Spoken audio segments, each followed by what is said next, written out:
While we're getting started, a quick question. We're all focusing on the amazing possibilities of AI, right? Well, reports have said that we are. It was Australia and New Zealand that were found to have the highest adoption rates of Gen AI in Asia Pacific, ex-China, of course. And Australia in particular was the fourth highest Gen AI adoption rate in the world.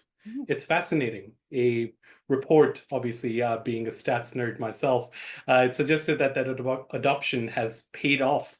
There's been, a 41%, I believe, is the average for the world Wow. in terms of a return on investment. But Australia and New Zealand had 44%. So that's So we're something for leading the us to charge on that one. absolutely we are. And that's something to be proud of as well. And this report is actually titled The Radical ROI of Gen AI. And it has come from around 2,000 enterprise AI leaders that were surveyed across the Commonwealth countries, Europe, and Asia. And this report is part of our handout bag. All right, so we'll get officially started. Kia ora koutou katoa, nau mai haere mai ki tēnei hui. Welcome to Privacy in the Age of New Technology webinar. We're going to navigate today the rapidly evolving landscape of data protection across Australia and Aotearoa, New Zealand. Ko Dandenong te maunga, ko Yara te awa, no Narm Melbourne au, ko Adrian, Or Monica. toku ingoa, tēnā koutou katoa, tēnā koutou, tēnā koutou, tēnā koutou katoa. We'd like to acknowledge the Wurundjeri people of the Kulin Nation, the traditional owners of the land on which we meet today. In Melbourne, we pay our respect to their elders, past, present, and emerging. I'm Adrian Carter. I have a diverse background in law and policy and perhaps a non-linear journey into the field of privacy. I was actually exposed to this during my time at New Zealand government when I ended up being a subject matter expert for privacy in my organization completely by happenstance. And the rest, as I say, is history. I've recently completed my data privacy certification at RMIT University in Melbourne, specializing in data and digital transformation, rather, and privacy, of course, having recently completed my data science certificate from Harvard Business School, continuing on with my specialization over the next 18 months or so. I'm also currently in the process of my AI governance professional certificate with the International Association of Privacy Professionals, who I'm with in Melbourne as the Young Privacy Professional for 2025. Well, that's brilliant. And hi, I'm Monica, a chartered accountant with over 12 years experience spanning from financial accounting, auditing, management roles across the government, corporate, and some startup sectors. Now I'm pursuing my passion and intersection of finance and data privacy, exploring how the robust practices and privacy safeguards can work together and build trust and resilience in today's data-driven world.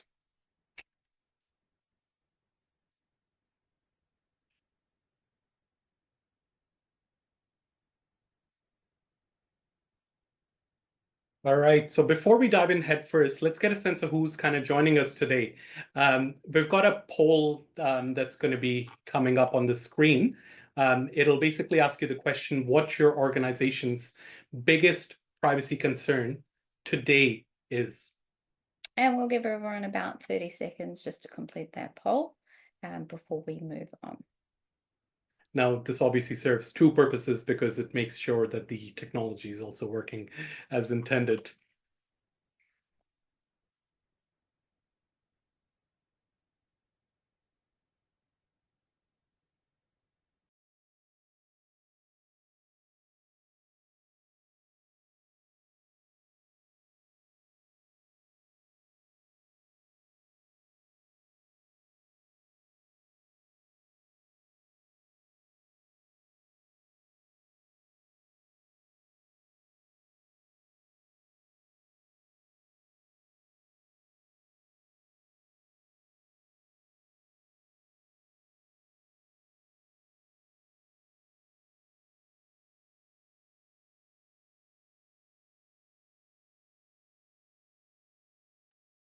Okay, so we'll have a look at those results in a little bit, and thank you for sharing.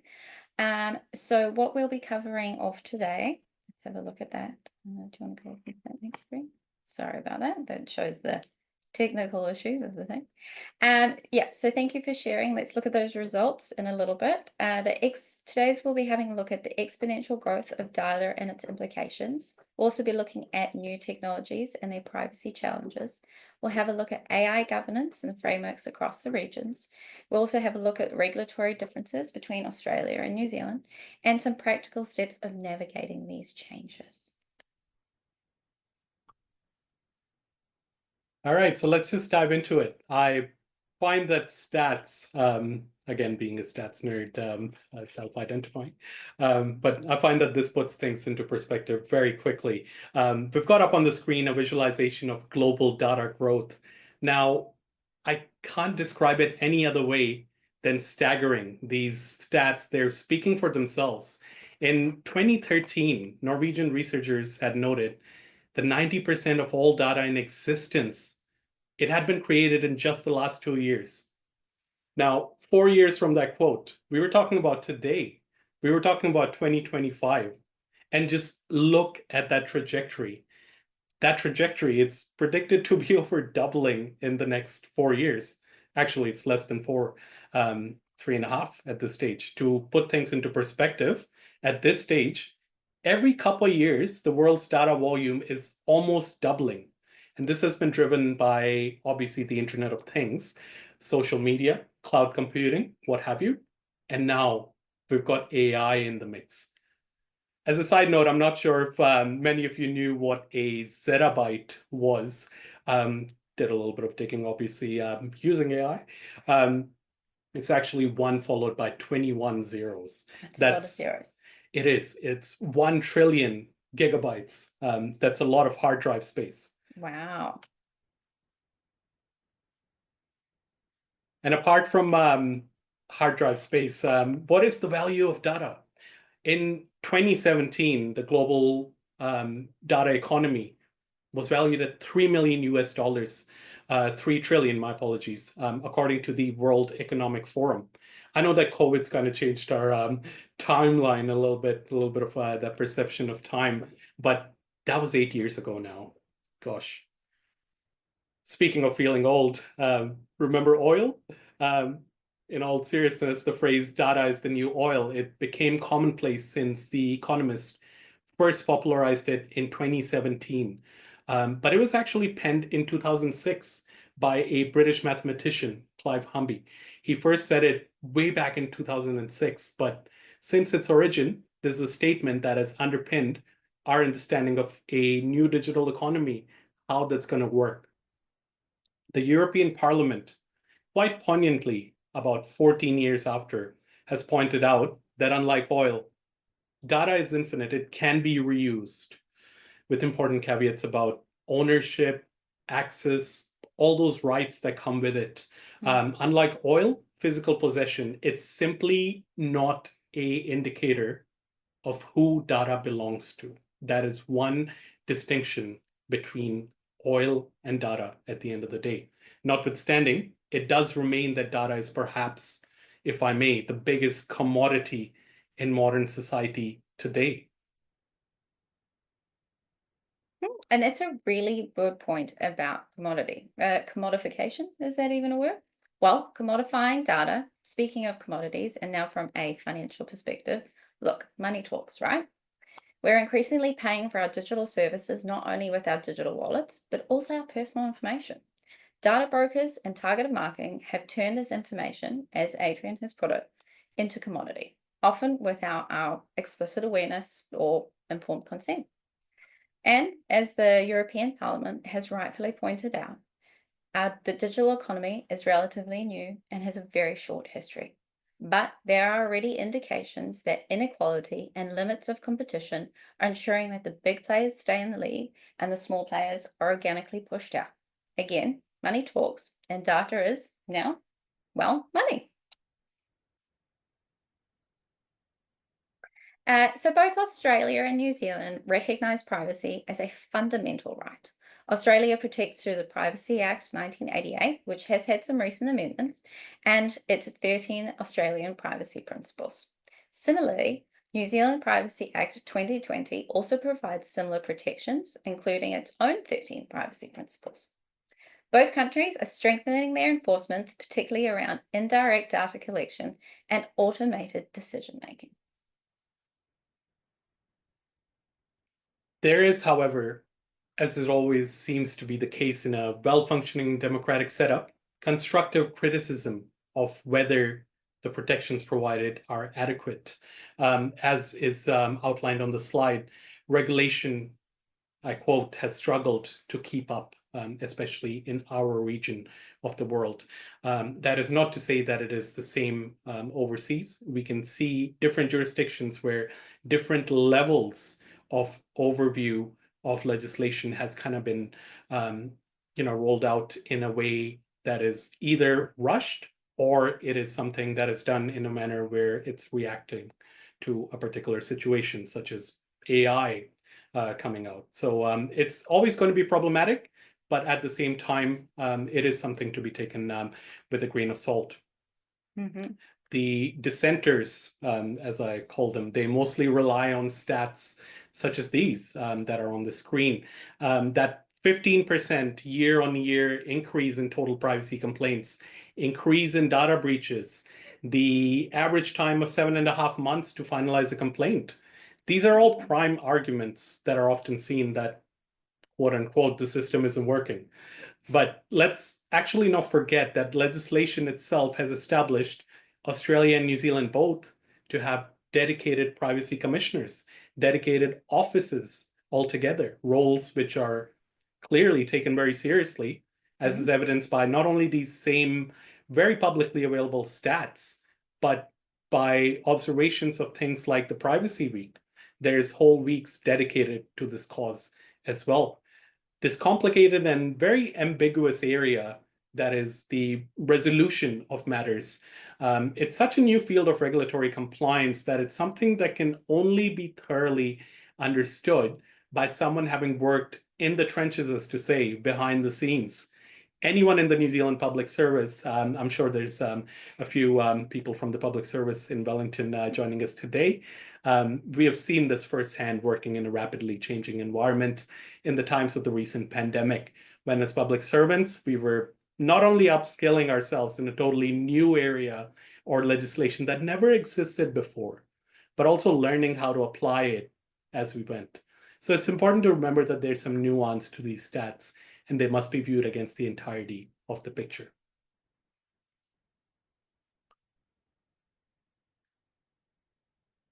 Now, cybersecurity, it's perhaps become the front line of privacy protection.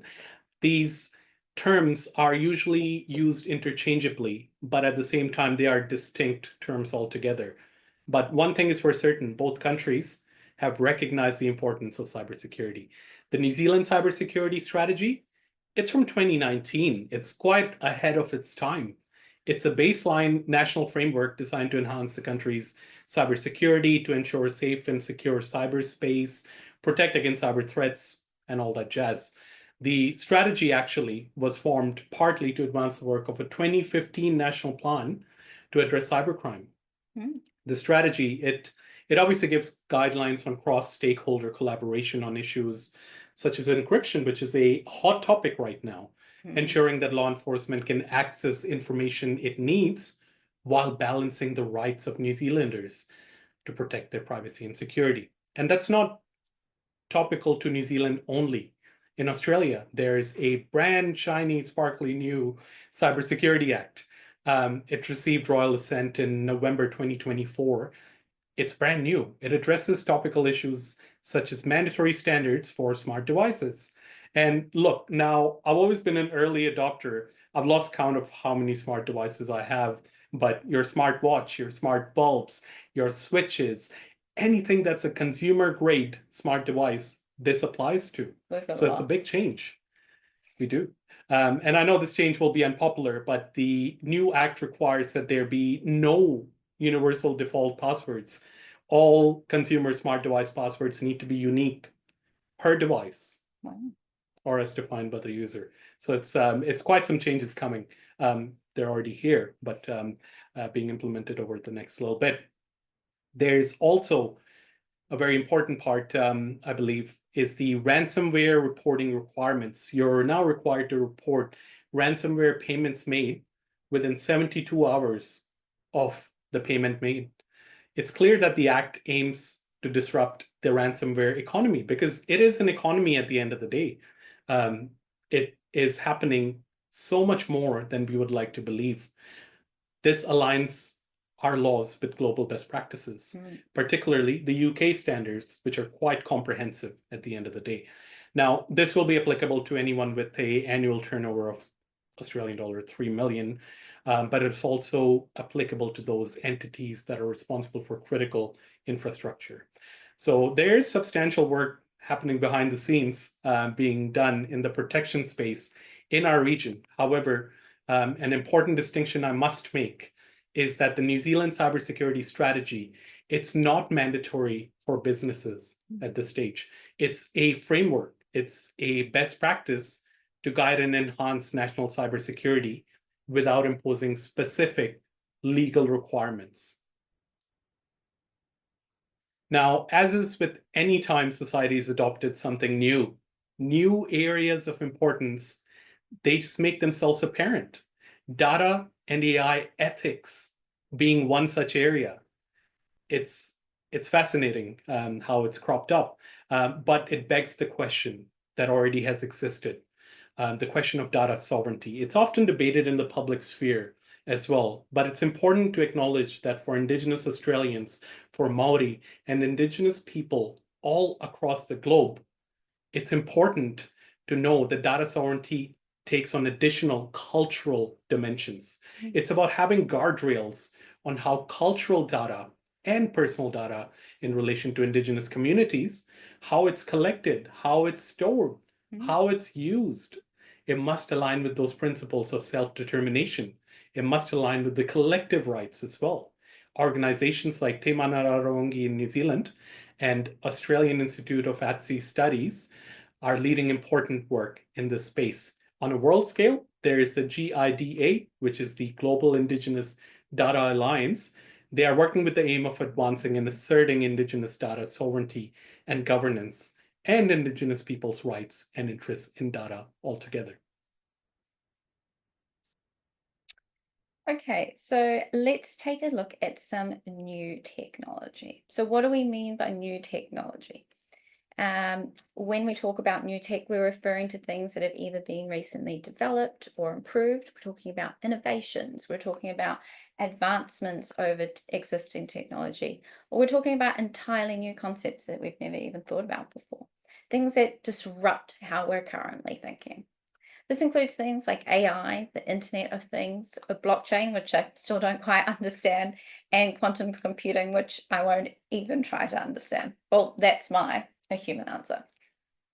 On the screen, you will see, you would have seen an answer that we asked the same question given by new tech itself, an autobiography, perhaps. So now you have heard of the terms emerging technologies, disruptive technologies, and so on. Forbes considers these 20 things that are expected to change the game.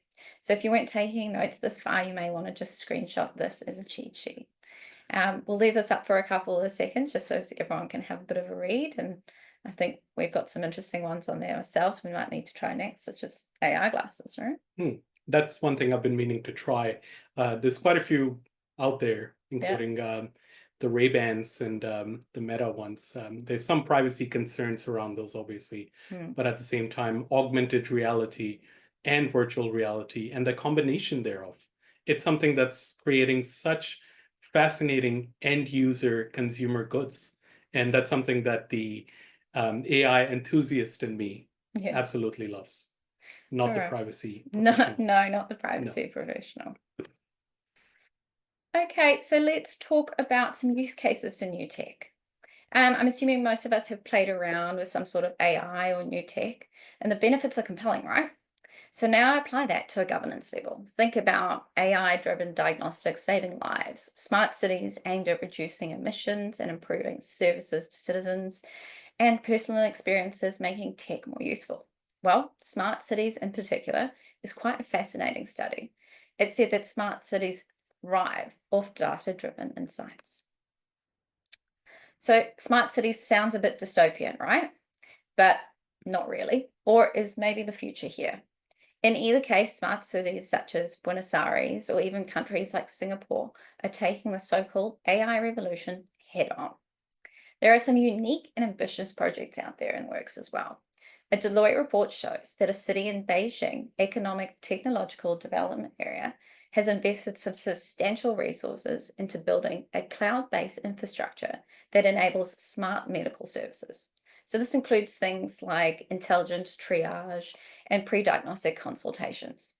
Public hospitals in the city are being used as smart medical pilot sites to test the AI solutions and develop and improve the patient care. The city is also using AI for other things, such as including a vehicle road cloud fusion system, which sounds pretty interesting. So this uses data from vehicles and roads to create a safer and more effective mobility system. The city hopes to enhance its public services, drive economic growth, and address the needs of various industry using AIs. It's a very fascinating case study, if I do say so myself. However, there always are a caveat. The same technologies that bring such significant risks, such as data breaches, exposing our personal information, algorithmic bias, reinforcing discriminations, and surveillance capabilities far beyond our democratic controls, also known as surveillance creep. It's all about balancing the uncapped potential of new technology by experimenting with concepts such as the smart cities, while emphasizing the importance of ethics, whether this be through responsible deployment, citizen engagement, or inclusive development. We must address the key challenges while leveraging the new technology. It's only then that we can harness the power of this new technology that we're facing. And in this instance, we're addressing the urban challenges and improving the quality of life. Wow, what a fascinating study. Smart cities altogether. It's that data piece behind it that, to the privacy professional in me, it's quite problematic, in terms of the collection of that large amount of data, including, vehicle information, as well, how you're driving. There's insurance companies domestically already who are changing your premiums based on how you drive. You have to put a OBD sensor into your car that tracks how you're driving, and that changes your premiums. It's quite fascinating. But there's that creep, surveillance creep that you pointed out as well. It's the ability to be tracked at all times. I know. As well. That is a bit unsettling. Well, they know how many times we go to McDonald's. Well, that's right. Now, let's look at something closer to home, a case that brings these issues into sharp focus. If you've shopped at Harvey Norman, JB Hi-Fi, somewhere else, you may have heard or actually even been impacted by this occurrence in March 2023. I vividly remember when I personally received that notification myself, not having been to Harvey Norman for years. What happened was that Latitude Financial experienced a data breach involving a breach of identification data. These are highly sensitive documents, personally identifiable information, including passports, Medicare numbers. A devastating number of people were impacted. It's said to have impacted over 14 million records across Australia and New Zealand, 3 times Aotearoa's population at the end of the day. The incident being so significant, it prompted the first ever joint investigation between the New Zealand Office of the Privacy Commissioner and the Australian Information Commissioner. Now, that's a matter of coming together against a common cause, but it's not the right circumstances for that to be taken place. But at the same time, as privacy professionals, we're eagerly watching how this unfolds. Now we'll slide right into biometrics. It's easy to see how this is quite problematic. Centralized systems, biometric databases, these contain years, if not decades, of fingerprints and facial scans, what have you. Think immigration crossings, border protection systems. They're prime vulnerable targets, not even to mention medical data held by hospitals, public records, etc. During conflicts, during cyber attacks, these data sets, they're so big, the risks being even bigger. They're enormous if they get in the wrong hands, if they get into bad actors. It can lead to things such as mass surveillance, persecution in, the wrong hands. The 2019 breach of Suprema Biostar, it was just short of 30 million records, demonstrating how centralized storage, it amplifies long-term security failures. The fingerprint data, for context, of more than 1 million people, facial recognition information, unencrypted usernames and passwords, and other personal information, obviously, was stolen in this. Now, once stolen, it goes without saying, biometric data, it's a permanent liability. For instance, in 2015, there was a OPM breach in the US. This was, to put in context, it was US government workers, including some people with very high-level security clearances. 5.5 million fingerprints were stolen from this. Now, unlike credit cards, I don't know about you, but fingerprints cannot be reissued. No. Iris scans cannot be reissued. They leave us as victims defenseless against future breaches as well, not just today, it's forever. Spoofing, that's the next hot thing at the moment.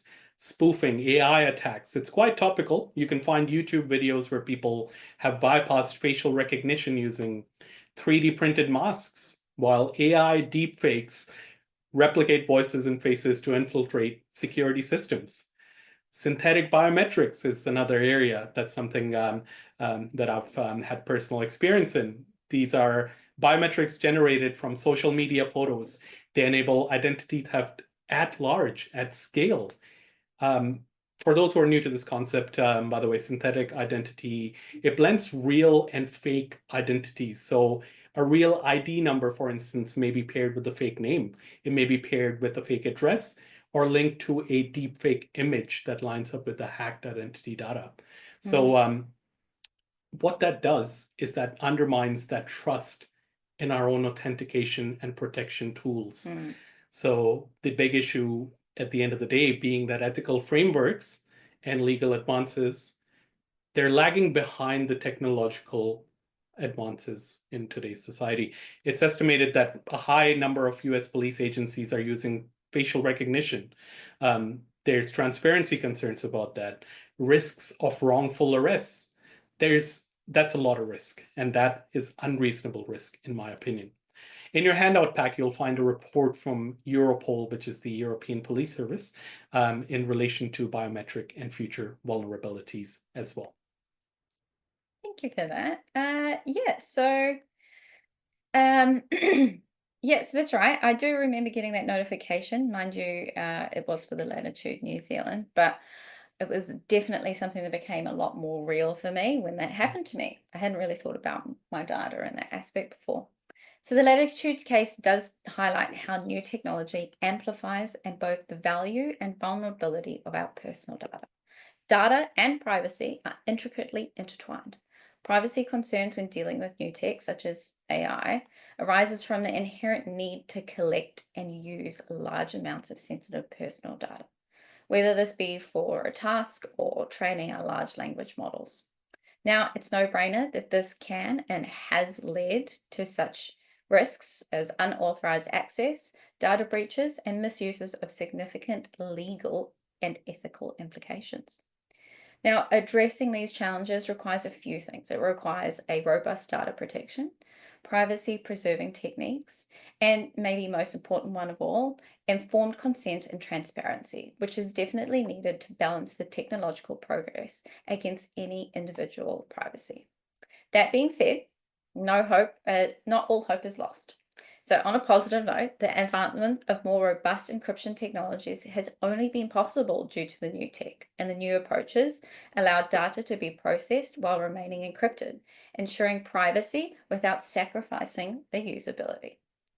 So just for a quick question, you can drop into the Q&As. What technology do you believe poses the greatest privacy risk today?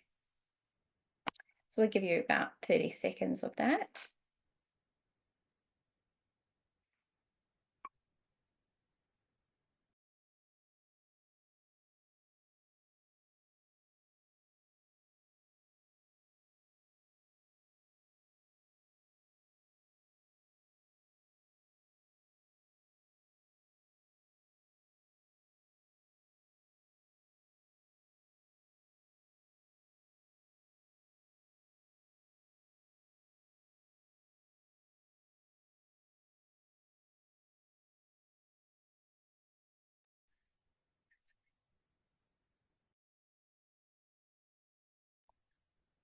And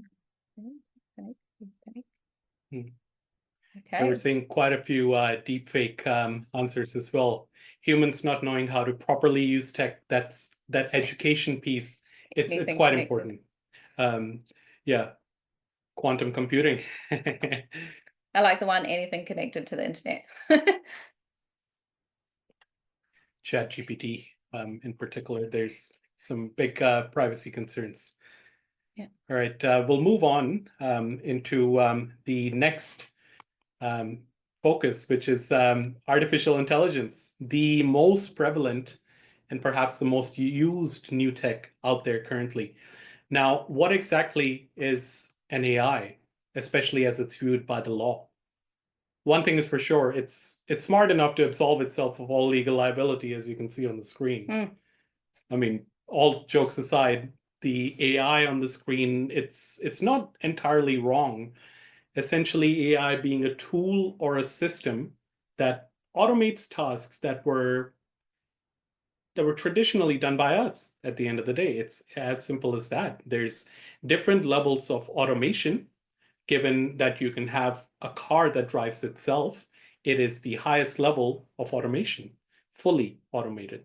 But at the end of the day, even your smallest things, which are in the palm of your hand, that is artificial intelligence at the end of the day. Now, essentially, the responsibility for an AI, and from a legal perspective, and for completeness, it's not legal advice.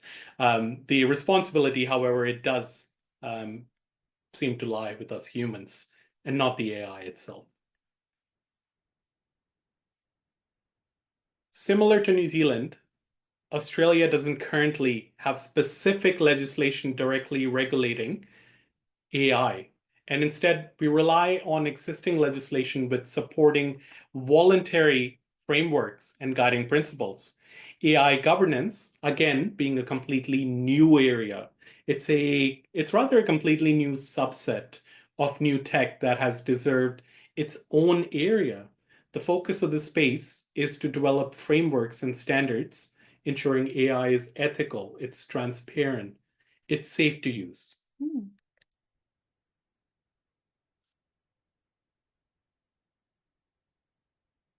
And it's no surprise, given their track record with new tech implementation and regulation, that the European Union presented the first binding law, the first binding regulation on AI.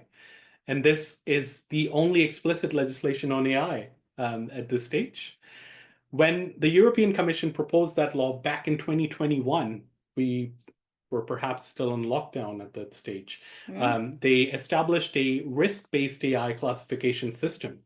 Now that system is shown as part of a pyramid on the slide, but AI systems in today's day and age, they can be used in few different applications. There's the same AI doing multiple things. There's multimodal AIs. There's large language models. They don't have a single application in today's day and age.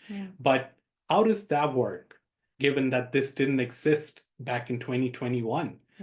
It's that these systems that can be used in different applications, they're analyzed and classified according to the risk that they pose to the users.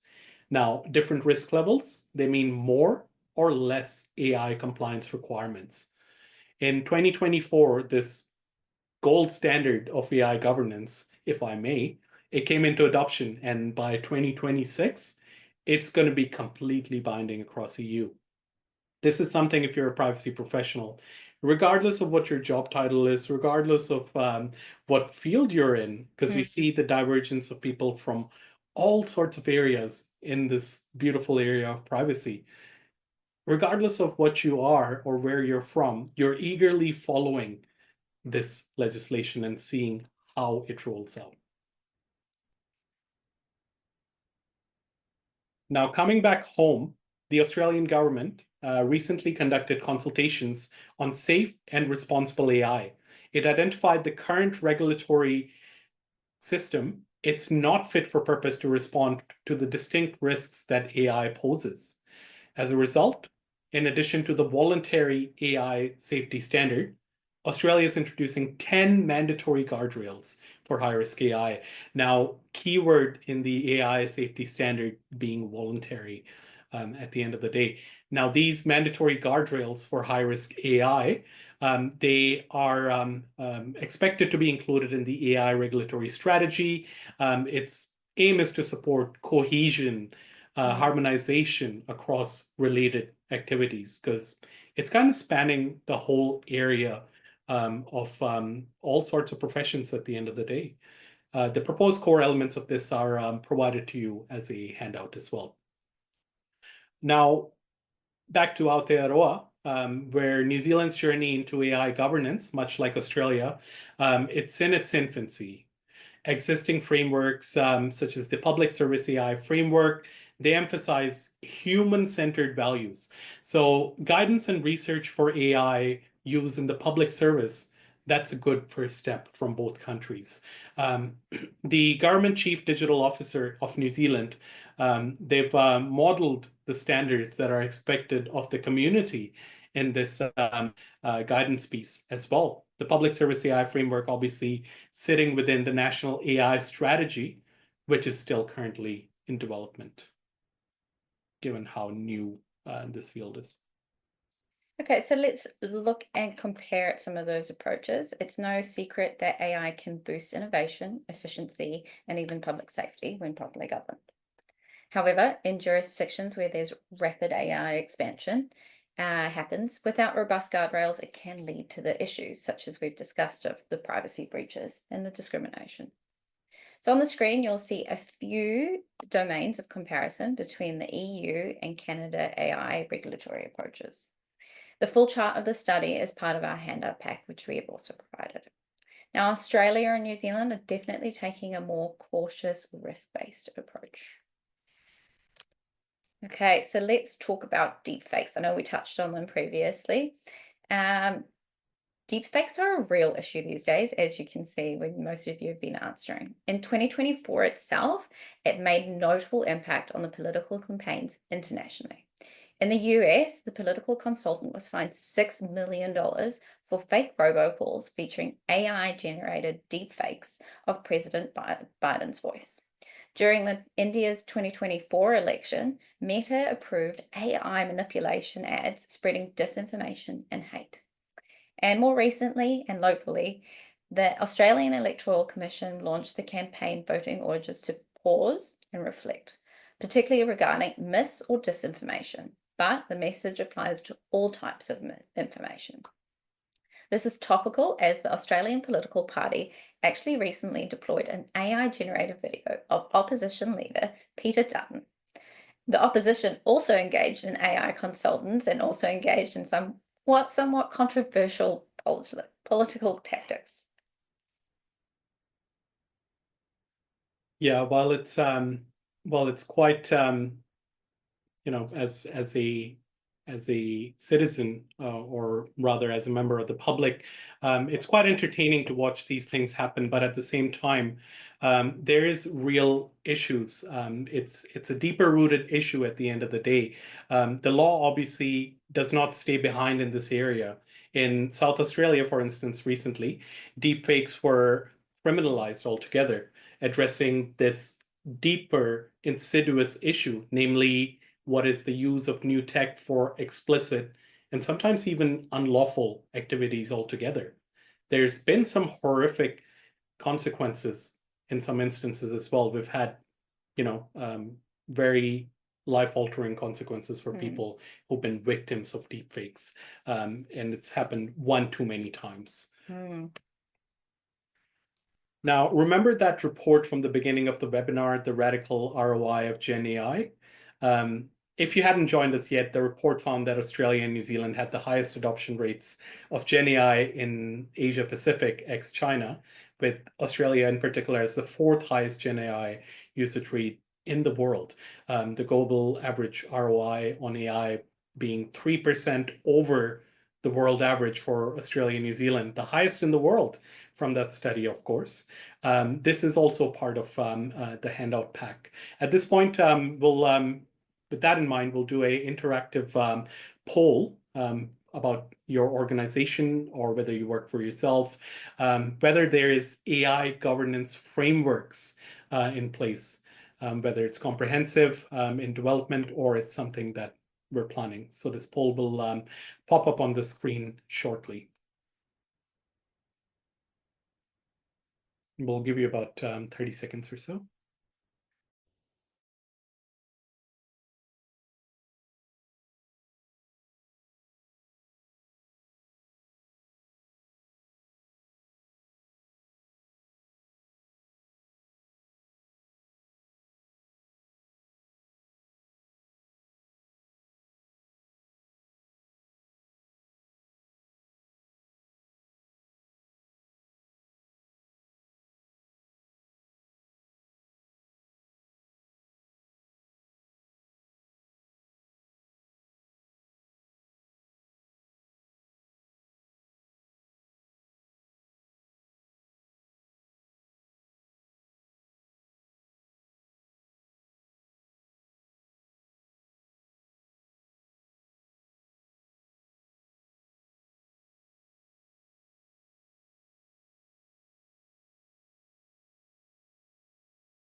Thank you for taking that poll.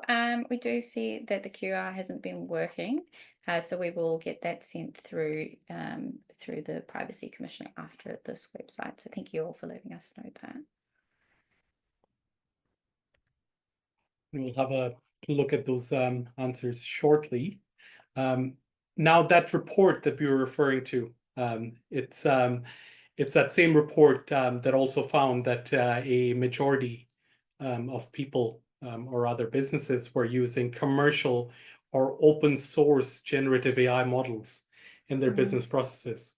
So according to recent data, it's also shown that Gen AI is used by many enterprises. It's over 70%, I believe, in Australia and New Zealand. Wow. For not only content generation, but also for customer service and predictive analysis. Now, analytics around that are something that we need to be very mindful of. It's quite problematic, and I say that especially given that AI relies on massive data sets. Now, this raises the issues of consent, fairness, transparency. The silver lining being that both countries are updating laws to address these challenges, including those requirements to make automated decision-making more transparent. Some guidelines have been issued quite recently in relation to that as well. But as it remains, it highlights the unsettling fact that the gap between innovation and protection is widening by the day. Now, close to home, Deloitte also did studies on AI attitudes in Australia and also New Zealand. The stats are on the screen, not that amount of confidence that I'm hoping for. But at the end of the day, it's something that's completely new, and it's something that hasn't not been seen in the past with uptake of something that is so drastically changing the way society interacts with each other. I'd say my most important takeaway from this would be that the report quoted that governance policies, and I quote, training on the technology remains stubbornly low. It's quite sad to see, but at the same time, I am quite encouraged by the fact that more and more privacy professionals are coming out and promoting that message, including the Office of the Privacy Commissioner in both countries, that are promoting messages such as by the use of privacy weeks like this. Exactly, and it's good that everyone has joined in for that. So many of us have had the concerns, if not ourselves, from friends, relatives, or someone else, always asking the question, is the algorithm listening? Well, what we often disregard as a quirky happenstance actually touches upon the deeper questions, and that is whether our data is being used by others and whether we've been so used to hearing this data will be used for quality and training purposes that we simply do not care. Okay, So let's test your knowledge a bit. In the Q&A questions, what is the maximum penalty for serious data breaches in Australia and New Zealand? So you can put your questions and answers in there, and we'll give you about 30 seconds.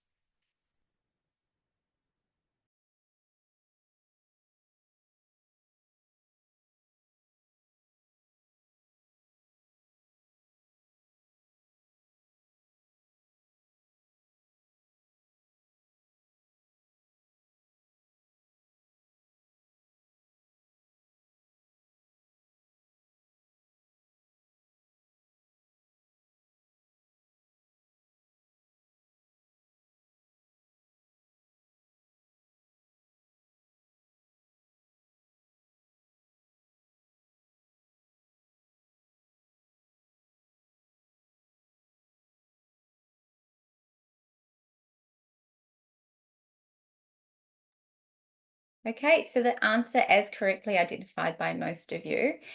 For New Zealand, the current penalties are much lower than Australia, which Australia penalties have dramatically increased in 2022 up to $50 million per a breach.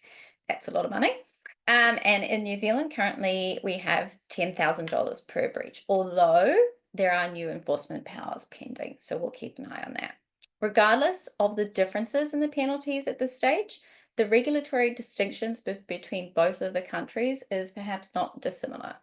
It's not surprisingly so, given the fact that how much our countries' economies influence each other and depend on each other.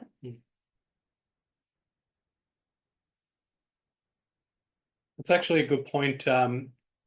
Given this regulatory convergence, if I may, trans-Tasman businesses in particular, we face unique challenges with cross-border data flows.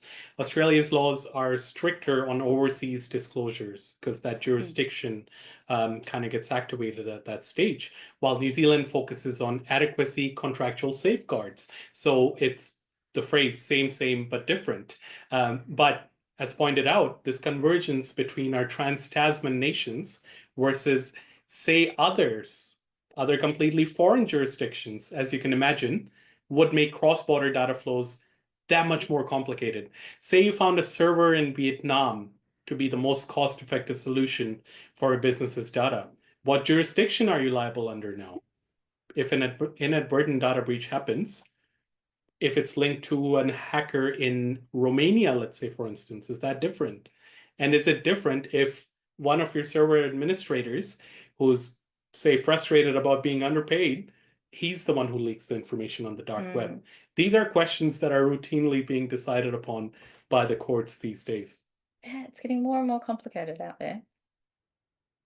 Okay, so let's look a little bit further beyond our regions. Canada, another Commonwealth country, has a proposed Consumer Privacy Protection Act, which would introduce stronger enforcement mechanisms and data mobility rights. There are numerous new interesting additions, such as the inherent right of disposal, and also their fines will be among the most serious in the G7 countries. Now, we've also got Thailand, which is a country we believe is an excellent case study due to their proactive adoption of the comprehensive regime of their personal data. They have the PDPA, which is the Personal Data Protection Act, which aligns with global standards. The key principles being highly influenced by the EU's GDPR, which again is the gold standard of such legislation. The Thai PDPA emphasizes consent and cross-border transfer rules, but with some key local differences, in particular regarding consent. One interesting note is the extra-jurisdictional application of the Thai PDPA, is that the app applies to organizations that collect or use data in Thailand or of Thai nationals, regardless of whether they've even been present in Thailand or not. We've prepared a detailed comparison chart of the privacy laws, penalties, and AI governance between Australia, New Zealand, Canada, and Thailand, which will be a part of that handout pack. Okay, so let's discuss some practical solutions for your organization navigating this complex environment. First of all, we can evaluate continuously. Conduct regular privacy impact assessments, especially when adopting your new technologies. Update your privacy policies to reflect automated decision makings and indirect data collection. You want to secure yourself. You want to implement robust cybersecurity measures to comply with new legal requirements. You also want to foster, promote a culture of open engagement around privacy and ethics with regular staff training. And if you are able to be proactive, AI standards initiatives are often only possible with stakeholder engagement. So your voice literally does count. It has real life implications on you and your organization. So why not influence how the landscape is evolving? I couldn't sum it up any better than what you said, Monica. It's a culture shift. And I'd say the key takeaways for this session are quite straightforward. Privacy and technology are converging. Organizations, we need to be proactive, not reactive. Regulatory trends point towards greater transparency, accountability, enforcement. That's what we're wanting as the public. As the OIIC has put it, a leadership commitment to a culture of privacy, the word being culture. It's a foundation for a good privacy governance program. Lastly, we'll have a quick interactive poll where it'll be brought up on the screen shortly about what practical tip do you want to prioritize in your organization over the next little bit. So we'll get that poll up on there. There you go. Give you a few seconds.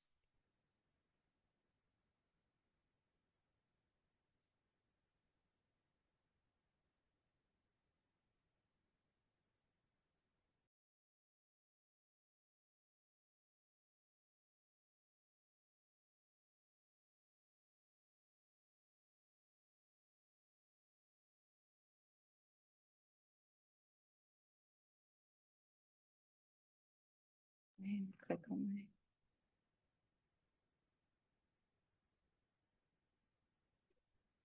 there. Right, thank you. I'm just mindful of time. So for a too long didn't read summary, as we've seen the sheer volume of data being created, it's staggering. Technologies like AI, Internet of Things, means our digital footprints, they're huge. They're larger than before. They're more exposed than ever have been in history. Both countries, Australia and New Zealand, we're updating our privacy and cybersecurity frameworks to keep pace with technological advancements and change. But the challenge does remain. How do we encourage innovation while making sure those guardrails are still fit for purpose? Those individual rights, data sovereignty. How do we kind of balance that? AI obviously is going to deliver real economic returns as it already has. Australia and New Zealand are leading the region in AI adoption from the stats. But this comes with new risks, including potential misuse of data, algorithmic bias. It's a growing need for transparency, especially when it comes to automated decision making, which can be a piece in itself. While Australia and New Zealand move towards similar standards, there's still key differences, like much higher penalties in Australia at this stage, varying rules on international data transfers, which is why we discussed a couple of foreign jurisdictions, which organizations that operate across borders need to navigate carefully. A quick clarification point on the penalties, as someone has rightfully pointed out, the exact wording of it being in relation to a notifiable breach and lack of compliance with that. That is the penalties for that. The key to navigating this landscape, obviously, be proactive, like Monica said. Regularly assess those privacy risks, do privacy impact assessments, keep up to date with your privacy policies, strong cybersecurity, build a culture that values privacy and ethical use of technology at every level. So as we conclude, I think the most important takeaway for me will be that data is more valuable, but also more vulnerable than ever. It also gives me great confidence to see that Australia and New Zealand are modernizing their privacy and AI laws to meet the new technological realities.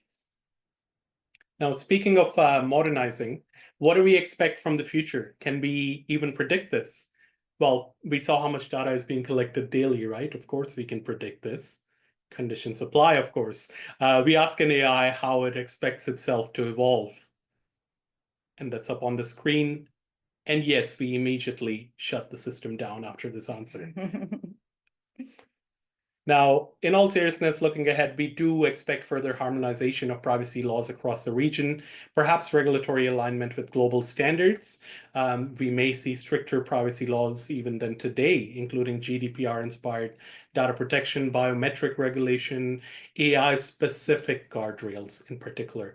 Now, adoption of AI, it's new, but it's also driving a lot of economic growth. We're seeing that overseas as well. But there's also those ethical concerns, bias, transparency. We need to make sure that we are ahead of the curve. There may even be sector-specific governance frameworks. One thing we can be confident about, because we're already seeing this happen, is that enforcement mechanisms, they're going to strengthen. Australia's introducing statutory torts for privacy breaches, both nations getting higher penalties for non-compliance, what have you. We can see this already happening.